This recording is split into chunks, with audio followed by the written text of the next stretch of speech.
So, this is Nitin's third book, but I would say of the three books, this is really something that is accessible to everybody. There's something in it for everybody. And I think the question is really upon us. It's an existential question. And the existential question is this: are we going to survive the AI age? And I was joking when I said, I thought that there could be a robot here today to have this conversation. But it is actually not an implausible idea at all. And I'll start with you, Nitin, to just maybe set the framework for this dialogue a little bit. You start your book by writing about automated self-driving cars. And you say that the first time you sat in one, you felt a little weird. But once you sort of got over that mental, I guess, obstruction, thinking, is this really safe? You were marveling at this moment when you do not need somebody to drive you around. And a few days later, you were in a rental car and you were speaking to the person who was driving that car, an actual human being, and he was very distressed to hear about your experience in the automated car. Now, in these two experiences lies, in a sense, the heart of what we're talking about today. Yes. One line in your book really stood out for me. You said, every job will change and many will be lost. Yeah? So let's start with the self-driving cars and what happens to, let's say, a person who's maybe come to the United States of America as an immigrant, is driving an Uber. What happens to him five years from now? Yeah, Barkha, as you say, it was a pretty stark moment for me. Yeah. And that's why I start my book with that story of the Waymo car. Because if AI can drive your car in the narrow and crazy streets of San Francisco, which is really not too far from Chandni Chowk in terms of the driving experience, that is as complex as it gets. And it was not like a safe driver. It's like a proper punter, like, it will, shift lanes, it will stop, it is not going to stop like 10 meters away. It's like, it was, it's something. And it was, if there is ever illustration needed that AI is right in front of us. It was also very clear with the Waymo that the capability, you're only seeing a fraction of the capability. Yeah, there is a lot more in there, so that was kind of the, the great aha. And then, the next day, the guy who drives me regularly, bright guy, Chinese guy from Malaysia, it was very clear. He had totally done the maths. He said, my job will be there for 2 years. After 2 years, I have saved enough, I'm going to go back to Malaysia. And I think that, to me, was pretty poignant. And I think that's a real framing of the conversation and the world we are in, that there is a great opportunity.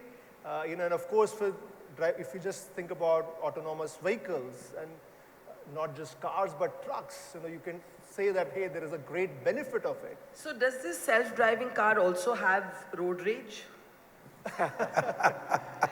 Does it stop and turn the window down and hurl some abuses at someone in front of it, as we often do here in Delhi? No, this is actually, again, only a half joke. Because I think for us, the question in the AI age is this: what does AI have that we also have? And what does AI still lack that only we have? Yeah, no, absolutely. That's the question, that, it is the creativity. It is also maybe empathy, which that car doesn't have. Which as drivers, as human drivers we have. So look, that's the entire point I'm trying to make. That the human essence, and to me, the adaptability, the creativity, and the empathy. I think those are the three of the most core aspects. Now, I would also say, Barkha, that a lot of the discussion that I'm seeing is a binary discussion. Of course. That AI can do this or AI can't do this. Look, the reality is somewhere in between. Now, AI today can do maybe, when I look across processes, 60–70% of what humans were doing. There is a 30–40% which still needs the human, but a human who's operating at a higher level than what was the case earlier, because the human now has to bring judgment. The human has to bring context. It's not just the sheer doing the act. And I think that's what we have to think about, that we have to go beyond the binary, figure out the and, at least for the short, medium term, it's about the and. Yeah. I think there will come a point where even the and will disappear. So I want to read out a couple of data points from Nitin's book. And this is, by the way, something that concerns all of us. What happens to jobs? Yeah? And as I said, the book says that every job will change and many will be lost. And Nitin does a kind of forward-thinking breakdown in his book on what this might look like. So in the short term, which he identifies to be from 2025 to 2030, the next 5 years, only 2 to 5% of total jobs will be lost, he argues, while impact will be higher on specific job categories like customer service and software development. The real change comes in the medium term. It isn't that far away. I was quickly calculating, okay, how old will I be by the time this happens? Will it, is this still going to hit me? The medium term is defined by Nitin to be between 2030 to 2035 as AI becomes cheaper and more powerful. Up to 45 to 60% of all roles may be significantly transformed, right? And in the long run, which is only identified up to 2040, so really the time frame we're talking about for all of this to happen is the next 15 years, Nitin argues virtually every job will be touched by AI. Humanoid robots and autonomous agents may become integral to the workforce. As AI agents attain greater autonomy, even many of the human plus AI hybrid roles created in the earlier phases will become redundant. By this stage, it is estimated that 35 to 50% of all jobs could be lost to AI, making it the most sweeping labor disruption in modern history. Like, I think this was like such a critical sort of set of data points for me to put out here. And to my left and right are two leaders of their own worlds, the corporate world, the education world. If this is true, and this is the pace of change, Pramath, that is coming, the education in the way we understand it, actually, the model is redundant, right? The emphasis we place as parents on a certain kind of degree for our children, right? That degree may be entirely irrelevant. And what's going to matter more is a certain kind of skill. I don't precisely know what kind of skill, but I'm thinking that everything you've done when you've set up Ashoka, ISB, others like that, it may not have much meaning in this world that we're talking about. Will it? Or are you a skeptic of how fast this is all going to No, change? I'm not a skeptic at all. I actually agree. I heard most of what Nitin had to say, and I agree almost with everything. There's nothing much I disagree with.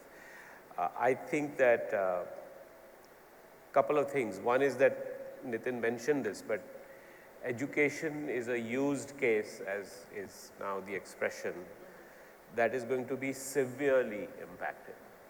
And I think it was one of these guys, Jobs or Gates, or who borrowed from somewhere, who said that you overestimate the change that technology brings in the short term, and you always underestimate what it does in the long term.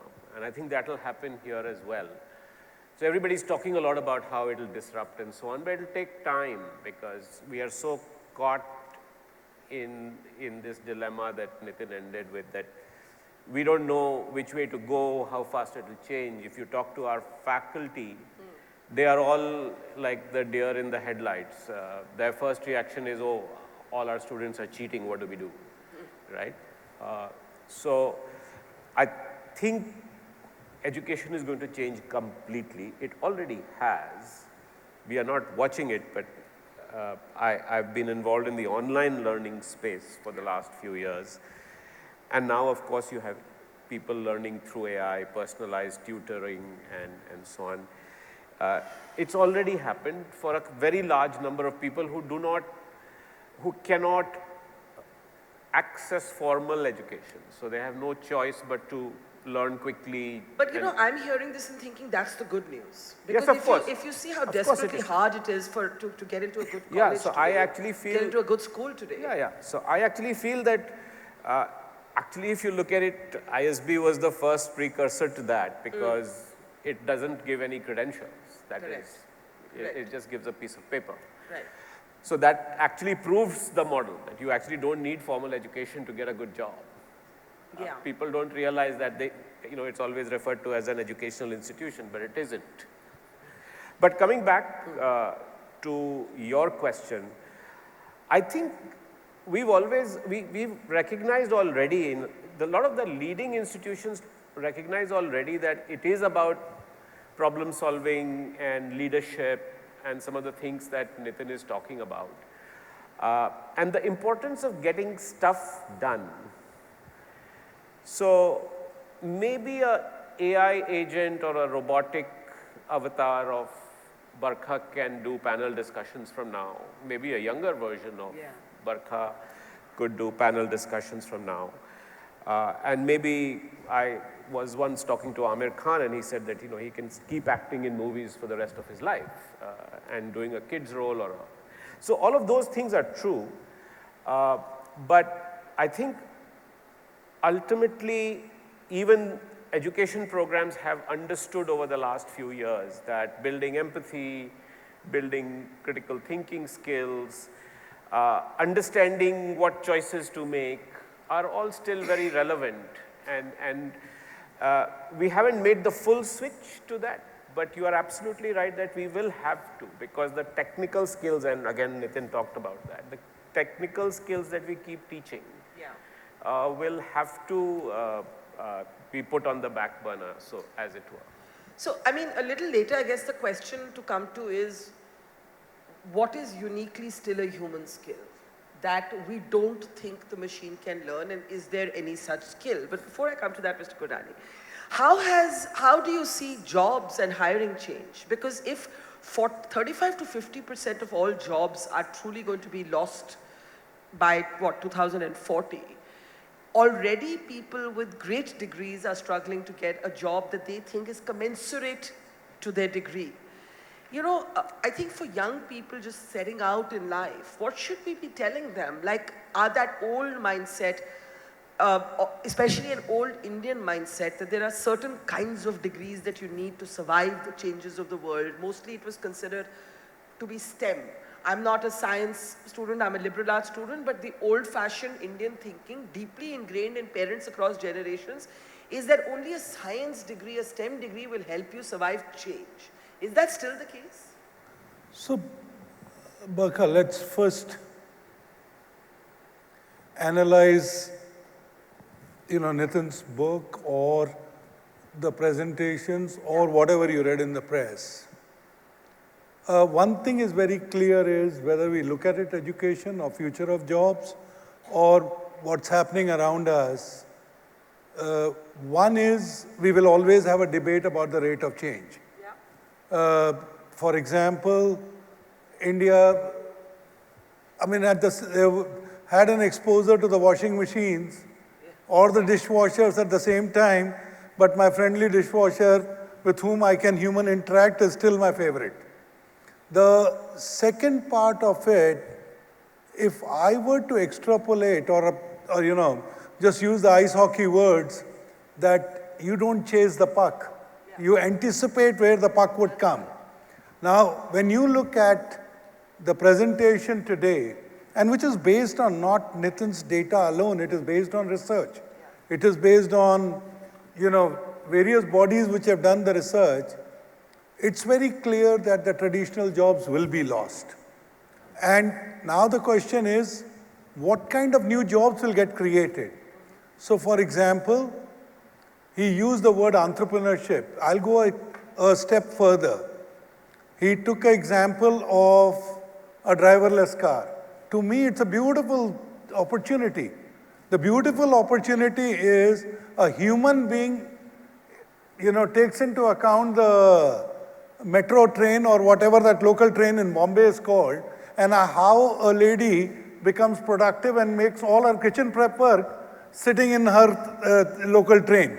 So think of the reconfiguration of a car, which is now a sofa set with a kitchenette. I mean, the moment you start thinking about it, you are looking at a different experience altogether. Now, similarly, if I were to look at the future of jobs, I mean, I would give a huge premium on lived experiences. Now, a lived experience is, I don't want to interact with a humanoid. By the way, Sophie, we all started meeting her in 2016. I still would hate her if she is here sitting here. I would love to interact with you, Barkha. Thank you. Right? I needed that reaffirmation this evening. No, but you make an excellent point. On the subject of washing machines, it's also interesting how different cultures adapt to change. Everybody doesn't use the technology in the same way.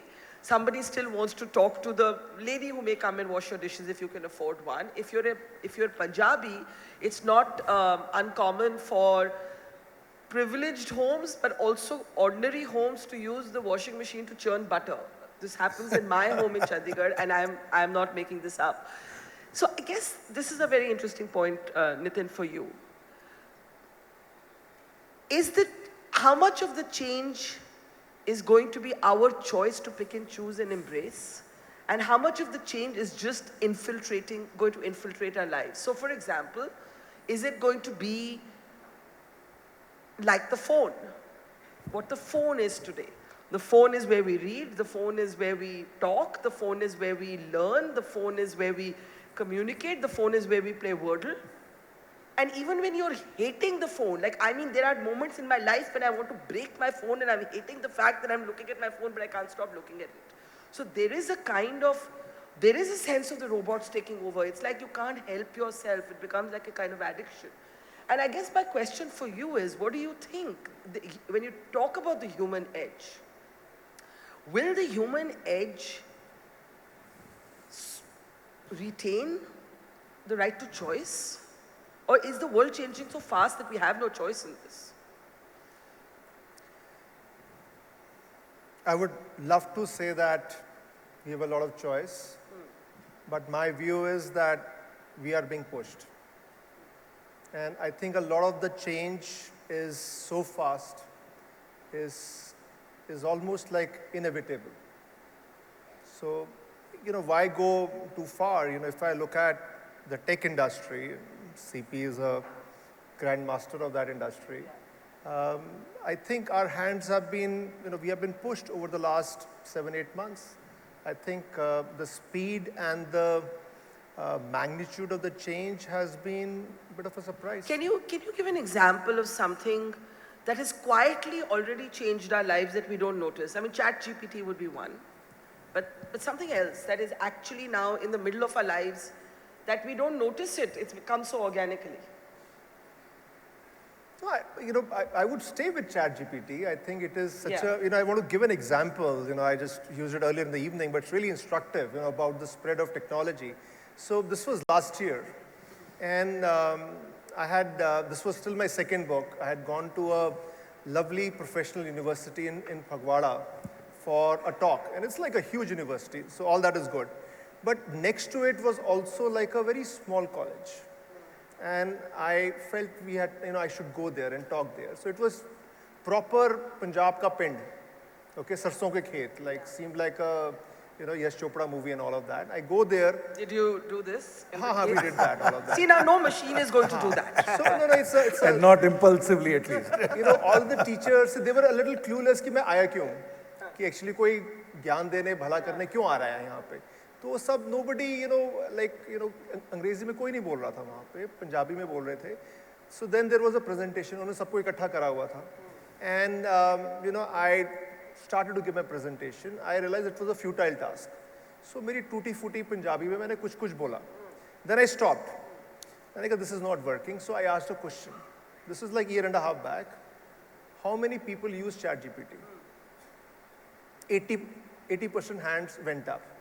Or then when they opened up, I was absolutely gobsmacked, that the quality of questions that came from that chota sa college in the Pind in near Fagwada were amazing. You know, I speak with Ivy League, you know, students all the time, and it was no less.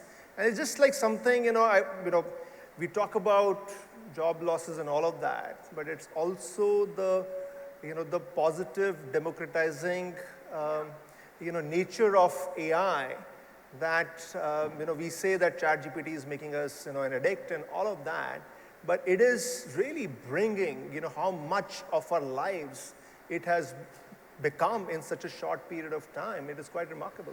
So I think it changes the idea of knowledge as a kind of enlightenment. That, you know, in ChatGPT, it can level or bring everybody down to the same level, except that you still need your mind to give a smart prompt. And the quality of what you get back from ChatGPT actually depends on how smartly you prompt it. But I want to come to your point about faculty worrying about cheating.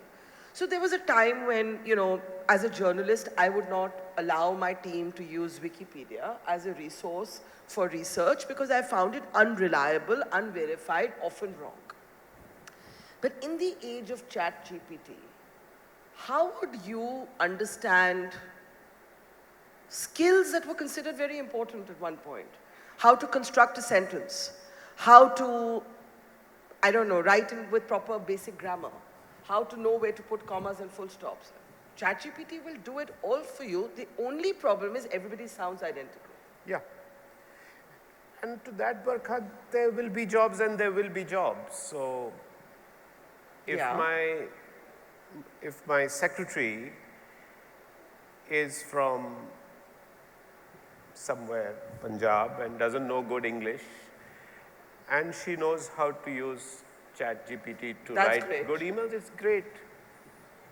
But equally, if my executive assistant, who's an Ashoka alum, is going to do small, if I ask her to write a speech for me to give at Nitin's book launch, and she hands me something generic, then it does disintermediate her because I can do that. In fact, I don't need her anymore. That's right. Right? And in fact, my EA from Ashoka, who's an alum, recently did ask me if she was going to lose her job because I am a very frequent user of these, of LLMs. So I think different people will lose different jobs, other people will become more productive.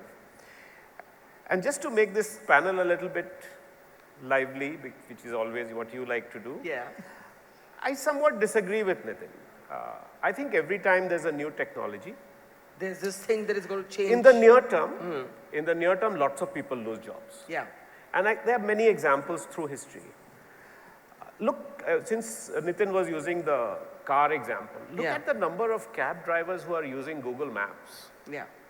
Do you think their cognitive skills have improved or gotten less? Right? I mean, there's a lot of road rage. Yeah, but I will tell you that nobody remembers the way to anywhere now. That's okay. Nobody remembers a phone number now because you call a name. The only number I remember is the landline number at my father's house. Because But you are calling many more people now. No, it's true, but I'm responding to your question about is it hurting or helping your cognitive skills? Yeah, no, it is developing a new set of cognitive skills, I would argue. And I think we don't talk about that enough. Yes, skills are lost. But there are a lot of new skills that get built. It takes time. So I think, and he's not that pessimistic. He ended on a positive note and said you can create 1.6 billion entrepreneurs instead of 1.6 billion jobs lost. So I think in human history at each stage, I mean, there's a classic example of gas lighters in New York City, right? When the street lights were gas lit. People were employed just to go in the evening at dusk and light the lamps. And in fact, they were so lazy that they used to take the urchins on the street, homeless urchins, and give them a little tip, and they would go and light. They didn't even go to work. And then suddenly when electricity came, they lost their jobs, including the little urchins. But look, electricity completely transformed the world and created so many jobs. So I do think that we've seen that happen. I don't think it's a question of this just happening for educated people. I think this may be an answer to a lot of problems India has. Farmers trying to improve the productivity of their crops, to children getting educated, which we talked about. So I'm rambling, but to get back to your point, I do think that the time has come for us to start thinking very differently about this new superpower. Yeah.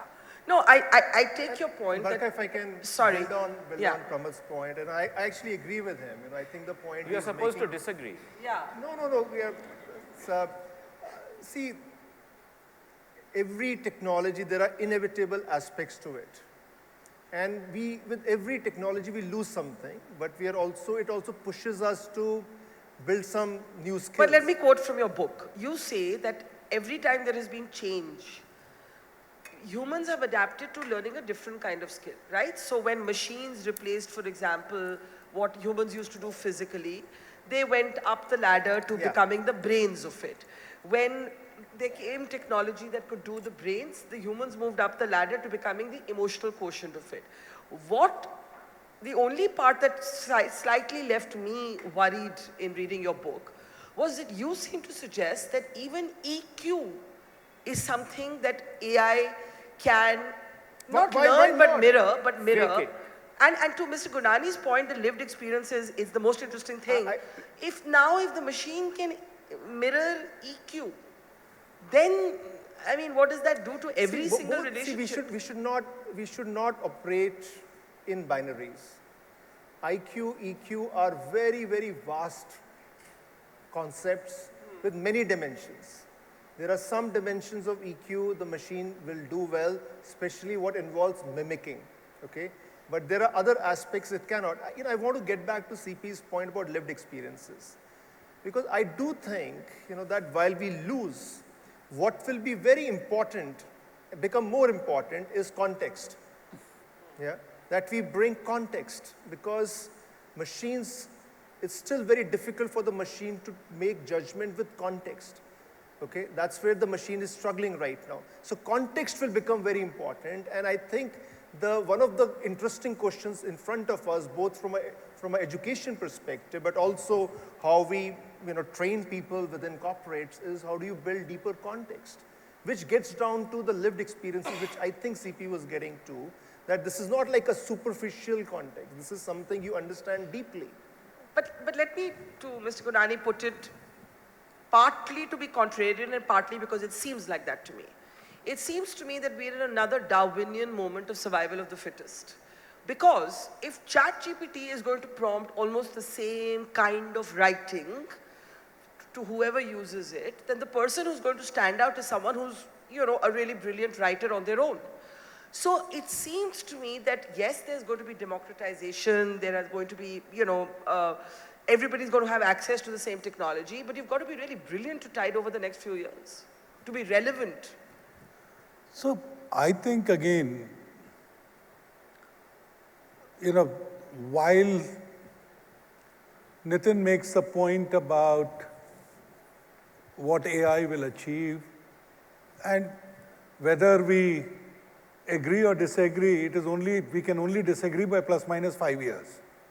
I mean, it's whether it is 2030, 2035, 2040, I think the exponential growth of AI is right here, and it's bound to happen. From my perspective, the most fundamental change is, and to some extent, Nitin brings out that point, that some of us believe in hunting, believe in hustle. When you go to the border front, I mean, it is not because somebody gave you a textbook to, Barkha Dutt going to the border front. Yeah. So point here is that there will always be an evolution of a human. There will always be that leader who goes beyond A to B journey. I agree with you, but then is it the age of leaders? I agree that no machine would get up. I went to Kargil in 1999 and I went to Jammu in Operation Sindoor and to Kashmir after Pahalgam, but that's how I'm shaped. That's how I've evolved. If we were in the humanoid age of newsrooms, maybe 75% would not go, But then what I'm asking is, are we looking at a really excellence-driven, hungry, ambition-driven model of human survival? I think that's what Nitin's book is clearly pointing out. Yeah, I think They're so. clearly pointing out three fundamental changes that each one of us will have to make. Yeah. A is the food is not coming to you on your table. You will have to go and get it. Yeah. That's number one. Number two is that you're being narrowly focused, and I try and define it into three categories. Every individual can be a clerk. He's asked to do, he does the job. The second guy will be an improver who will say point A to B, I will do a little better. The third one is the leader. The leader who is combining all the data points and taking a Pramath Sinha leaves the McKinsey job and decides ISB is the way to go. He goes and creates an Ashoka University. When I last met him, he told me create only a women university. Yeah. My point is that thinking beyond the normal. And that book is making that point.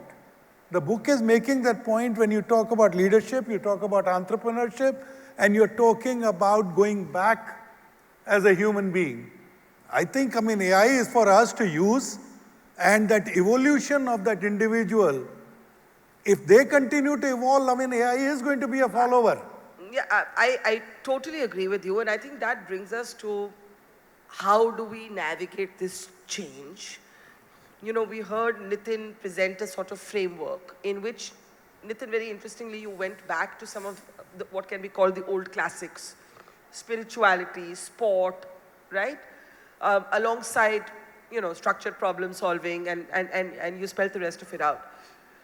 I think we have to start with not being resistant to change. And some people are very wired to being resistant to change. Very wired. What would you say to those people today? In your companies, in your universities, we have all known those people. They may be perfectly good at an old way of doing things, and they are suspicious of change. How do you deal with them? How do you deal with change-resistant people? I have a bit of a controversial view here. Yeah. My view is that change is so significant, and there is so much to be done. You should not waste time with those who are fundamentally change resistant. You should pick up the few good men and women and run with them. Run with them. Okay? I think we have to, now as a policymaker, maybe you can't take that view, but certainly as an entrepreneur, I've thought about it, that's my view. Yeah. Okay? There is so much over the next 12, 18, 24 months. We will, and I think that is true for many businesses today, we will have to pivot and rebuild our businesses. So, is it that easy? Barkha, I'll put it differently. In everything that happens around us, there will always be somebody who takes the first step. I still remember 7 years ago going into WF Davos, and the NDTV crew was carrying their Samsung phones. Yeah. Now, for all I know, they didn't have the budget. Yeah. Right? But the point is They that they were telecasting with a Samsung phone and nobody else was doing it. Yeah. Everybody else had those bulky cameras and bulky lights to carry around. So there will always be leaders who go one step forward. And the reality is that it is the way of life. Somebody will be a disruptor. Somebody will be a game changer. And those game changers cannot be everybody. And to go back to that example of the Samsung phones, because I shoot almost exclusively on phones today, and a lot of times you'll have somebody come up and say, why don't we shoot on a DSLR, which is sort of the old style high resolution camera, and I'll always say, it's not a budget decision. It is to keep up with how the direction in which the world is either moving or coming. But what happens, sir, is that A lot of people attach status to old ways of doing things. So somebody somewhere would have said, अगर मैं Samsung phone लेके जाऊँगा ना, तो वो सोचेंगे मैं गरीब हूँ या मैं important नहीं हूँ. No, I'm actually being serious. Status and attachment to other people's opinion of you, I think it stands in the way of change. It does. It does, because people are scared that it'll lower their status, as you said. Yeah. I have to look at it slightly differently from my perspective, because you're dealing with young people whose whole future is in front of them. And many of them are still focused on, like you said, my major in this or my major in that. Ashoka is just bringing in a new class of students, and when I stand in front of parents to try to convince them to stay with the decision to be at Ashoka, because people are still deciding. Yeah. They're asking me questions that, when I did computer science, these 4 courses were taught.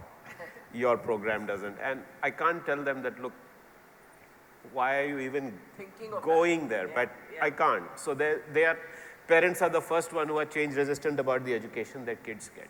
But I think what we need to do, and I think this is a country opportunity, Barkha, but I think what we need to do is we need to inculcate in our young people a positive feeling and attitude about AI and how they can use it. And that anything is possible if you make up your mind to do it. And Nitin mentioned, Yeah.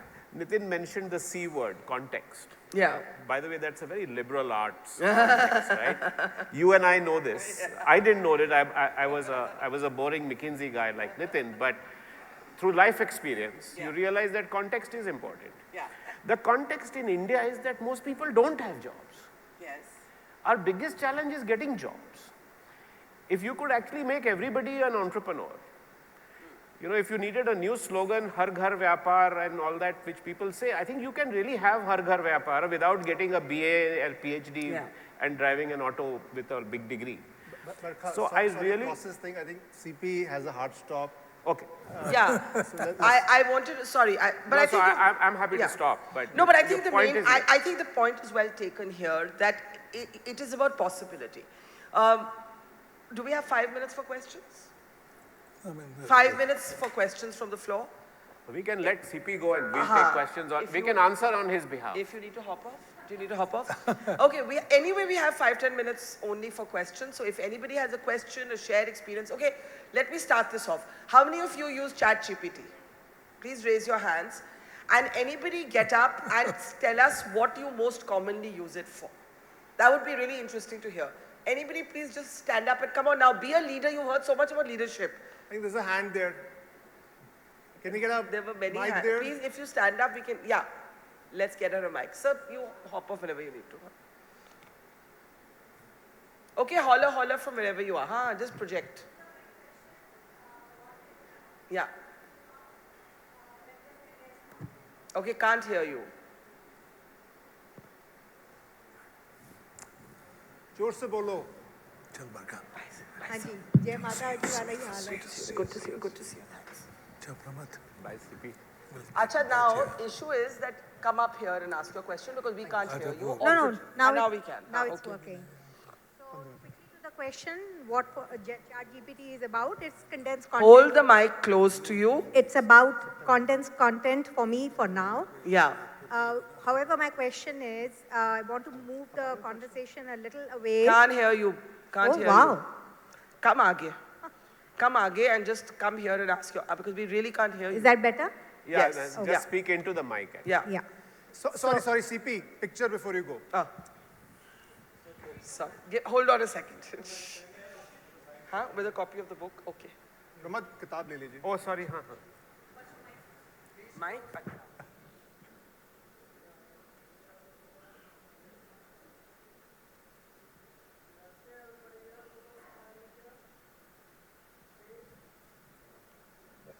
Thank you. Thanks everybody. Thank you. Okay, you said you use ChatGPT. Where did that young woman go? Yes, Hanji. So I'll just let this go.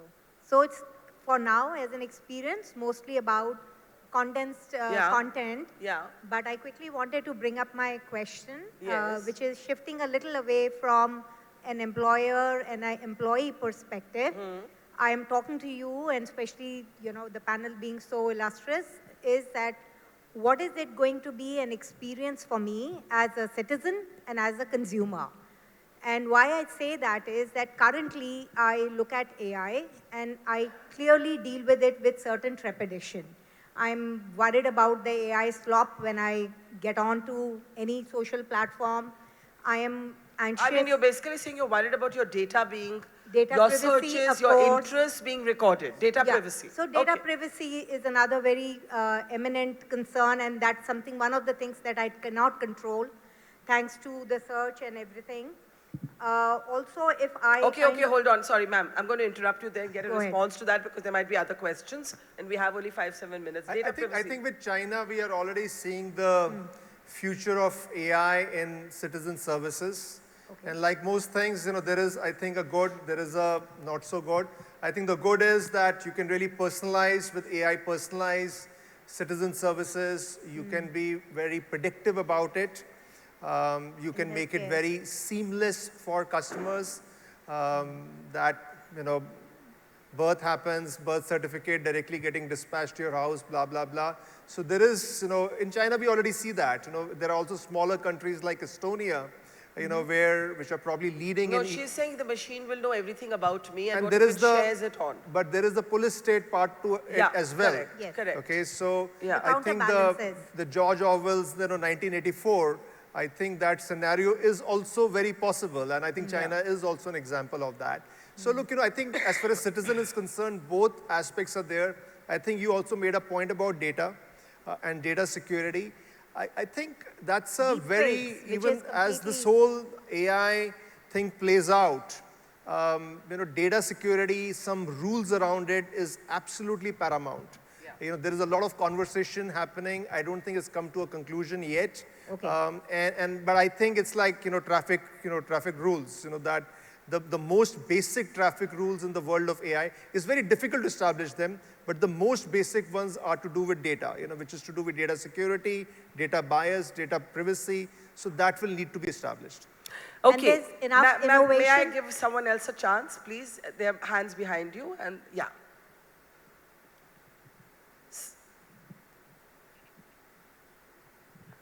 My name is Rahul Singh. Hi, Rahul. Barkha. Hi, sir. I'm a journalist like her. I'd like to ask you specifically about cybercrime. Why can't AI tackle this? I think everybody here must have had experience of cybercrime, having lost. Huge amounts of money are being lost by the public.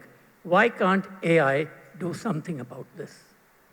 See, when I was working at Flipkart, I think we had probably one of the most sophisticated advanced analytics team in the country. And 70–80% of that team was just focused on trust and safety. Yeah. And the reason was that, and these were our brightest people, okay? The reason was that the bad guys are also the smartest guys in using technology for crime. Yeah. So, it's a very interesting question. Cyber security has become this battlefield, where you have the smartest guys who are using AI. The most sophisticated use of AI is in cybercrime. The most sophisticated use. These are the smartest guys who are using AI tools in extraordinarily sophisticated manner. Equally, AI is probably the only way of battling cybercrime. It is so complex and so real-time that you can't do it on a pure human basis. So it's one of those interesting, like Operation Sindoor kind of a situation where both sides were fighting without crossing into each other. Cybercrime is the true battlefield for AI. Okay, maybe a couple of more questions is all we have time for. Yes, ma'am, in the yellow. Yeah. So when you say that AI is taking over the jobs, so what 4 steps you give to job seekers that will help them, Why 4? Why not 6 or 3? 4 is my favorite number. 4 is your favorite number, all right. I'll try. Yeah. The first is that you must become adept and use AI and make sure that you just don't play with it, but you go deep into it in your own field. And I'm saying this as an educator who feels that you can't be an educator if you're not learning how to use it and use it deeply. I think the second is to start to actually apply it in the real world rather than just for your conversations and improving your documents or creating things for yourself, but applying it to something. So for example, students need career counseling. So can you use that AI engine to actually help a student find a good university to study in? So these are real live examples that you then apply that to. The third, I would say, is that then you start to look at how it is helping you and where is it helping you, so that you don't waste a lot of time using it, that you use it in the most productive areas where it can help you as a professional. And I think the third is to try and work with other people who are also using AI. Because you will find that then your productivity gets even more multiplied, because you have a group of people who are similarly minded, and we were talking about people who are open to change and working with others who are also embracing the new technology. So those are the 4 things I can come up with at the spur of the moment. But the first thing I would say is that you should be very positive about your future. Okay, last question here. Yeah. Okay, we'll take 2 questions together, there and then here. Okay. Is there one here also? Yeah. Okay. Oh, sorry, okay. Yeah, so, see, Nitin, excellent thought, very deep thought. You tried to address it much deeper than what I was hearing even in the panel discussion. All the inventions that have happened so far have been for humans, for them to adapt and to use. This is the first invention which will make humans redundant in many ways. And in fact, this is now disrupting the demand-supply economics of marginal utility. And the problem is that we will not have the time and luxury of time to catch up with it and do something about it. So my question is, like, there is a lot of conversation happening around responsible AI. Should there be I should not call it moral policing though, but should there be a central authority around it that, hey, AI should go here and not there? And till the time you were talking about GenAI, it was still okay. But the moment agentic AI has come into the frame, it is very, very worrisome. Interesting, yeah. See, my view is very clear on this, Gaurav, that you can't really stop a river in full flow. AI, any technology wave, and I think AI in this case, I think it's not like nuclear power, where 10 countries can come together and sign a nuclear non-proliferation treaty. That genie is already out of the lamp, okay? Now, is there a need for ground rules? Answer is yes. I think there was this question about data, and I think that is absolutely needed. But I think, engaging in this conversation around where AI should go or not go, who's going to control that? I think it's in Hindi, there is a very beautiful word called Vivek, which is also the name of my elder brother. So Vivek means discrimination. Or the judgment to decide. Which is to say that what can change, what cannot change. And then you focus on what can change. I think there is a need to first accept the foundation of any change is acceptance. First you accept it. This is what is. And then you get your head around what is it that you can do. And I think really the main point I'm trying to make through this book is, guys, let's get practical, okay?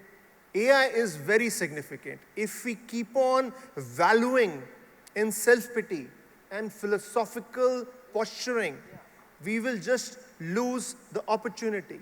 I think Pramath and CP, I think everybody has talked about some very practical aspects. It's game on. Absolutely. It's game on. And, and let's be practical and seize the opportunity, and as opposed to trying to change the course of something, which is inevitable. And while we think of, just to add a little bit of my own experience, when I did a show for television, I needed a 15 to 16 member crew to go live. I literally, at the same production quality, I'm able to do that show with 2 people. And I think the time is not far when I will actually be able to pre-program 4 buttons, switch cameras, have the graphics come up. And so from an entrepreneurial point of view, that's a huge plus for me because I'm saving costs. Your barriers to entry are just lower than they've ever been in at least my profession. I mean, the digital world has opened up for independent practitioners of media, the kind of space and level playing field that never existed, I would say, 6 years ago. 6 years ago, I would not have been able to run my own company in media. Today, I can go head to head with a giant television channel at a fraction of the costs. And so there is great opportunity. I'm only sharing the story to say that we've spoken so much about, our worlds are going to come tumbling down. There's also a lot of opportunity here for anybody who wants to seize it. Sorry for that little mini lecture, but last 2 questions? Yeah, yes. over here. Yeah. Yeah, so first of all, before I ask the question to the panel, just a quick, example. You asked about who is using ChatGPT. So I am an equity fund manager and I use it for equity research. And what I've found is that ChatGPT and some of the other tools are extremely efficient when it comes to synthesizing a lot of data, particularly, gleaning data from multiple different sources.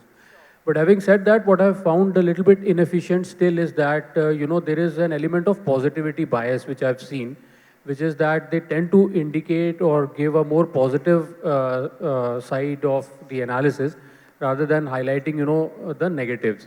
So that apart, I mean, the tools have been fairly efficient.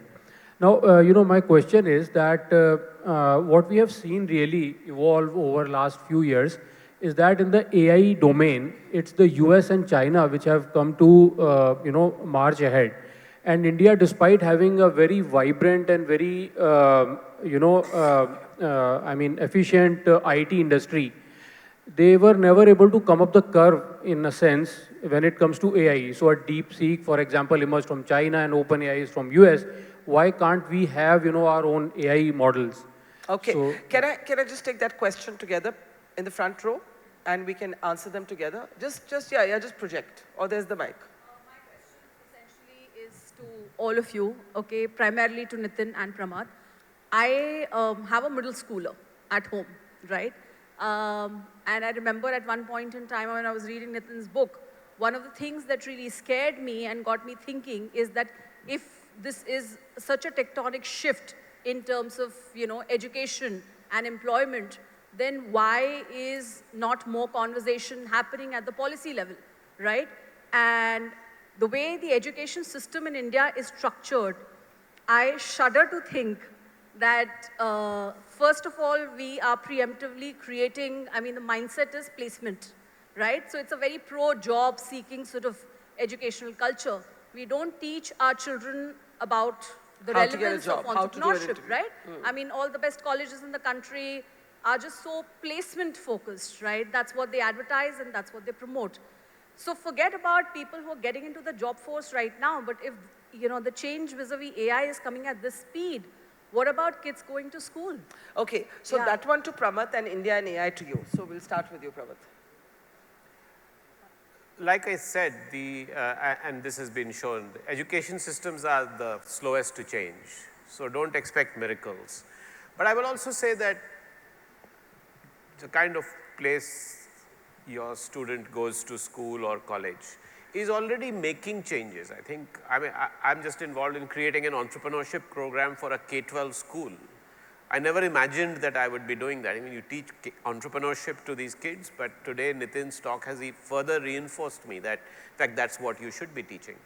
In higher education, actually employers drive the change. Because yes, it's placement focused, but Incedo is not going to now hire coders from the educational institutions I'm involved in. They're going to expect people who are AI engineers. So if I don't change the curriculum, I won't be able to get them placement. So some of this is not bad, and it's good for the students. Then it'll happen slowly though. So you have to do some parallel education for these folks, for your children and for the young people today, to get them to catch up with what the industry needs, where the jobs are and what they need for the future. Education system will take time to catch up, and it'll always be behind. It has always been behind over the last few decades now.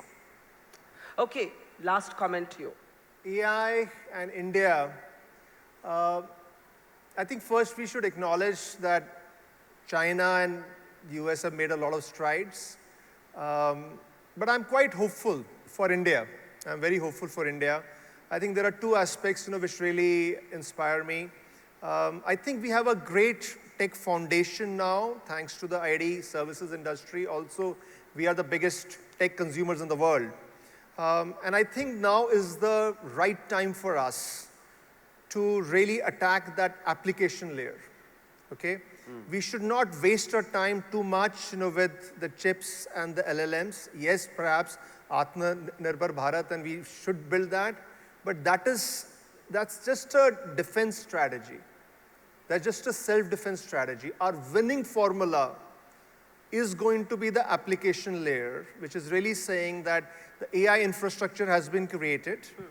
And now how do we use that AI infrastructure to solve hundreds of thousands of new problems, or problems that could not be solved earlier? That is the Har Ghar Mein Vyapar that Pramath talked about. That is the reality. That is the next independence movement for us, okay?